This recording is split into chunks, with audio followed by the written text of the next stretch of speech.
Hello friends, இந்த வீடியோல நம்ம என்ன பார்க்க போறோம்னு சிவன் கதை எபிசோடு 100 முதல் 120 வரை தொடர்கதை வாங்க வீடியோ உள்ள போகலாம். அதுக்கு முன்னாடி வீடியோ பாகம் 7 பார்க்கணும் நினைச்ச டிஸ்கிரிப்ஷன்ல லிங்க் இருக்கு, போய் பாருங்க ஃப்ரெண்ட்ஸ். வாங்க வீடியோ உள்ள போகலாம். ஷூட் எபிசோட் 101 சுய உணர்வு. நான் யார் என்ற கேள்விக்கு பதில் தேடிய மனிதன் இறுதியில் சிவனை தன்னுள் கண்டான். சுய உணர்வே சிவ தரிசனம். எபிசோட் 102 மனக்கட்டுப்பாடு. அலைபாயும் மனதை அடக்கியவன்தான் உண்மையான வீரன். சிவன் தியானத்தின் மூலம் மன அமைதியை கற்றுக் கொடுத்தார். எபிசோட் 103 ஆசையும் அமைதியும்.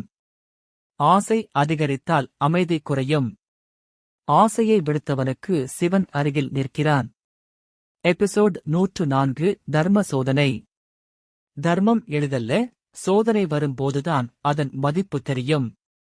அந்த சோதனையில் வென்றவன் சிவனின் அருளைப் பெற்றான். எபிசோட் 105 மௌன உபதேசம். சொற்களால் அல்ல, மௌனத்தால் சிவன் போதித்தான். அந்த மௌனம் 1000 வார்த்தைகளுக்கு சமம். எபிசோட் 106 கருணையின் உச்சம். பாவம் செய்தவனையும் திருந்தினால் சிவன் மன்னிக்கிறான். கருணைதான் சிவனின் உண்மையான வடிவம். எபிசோட் 107 சக்தி தத்துவம். சக்தி இல்லாமல் சிவன் இல்லை. ஆணும் பெண்ணும் இணைந்ததே முழுமை என்று சிவன் உலகுக்கு உணர்த்தினார். எபிசோட் 108 கால பயம். காலம் மனிதனை பயமுறுத்தும். ஆனால் காலத்தையே கட்டுப்படுத்தும் சிவனை அடைந்தவனுக்கு பயம் இல்லை. எபிசோட் 109 சேவையே சிவ வழிபாடு. பிறருக்கு உதவுவதுதான் உண்மையான சிவ பூஜை.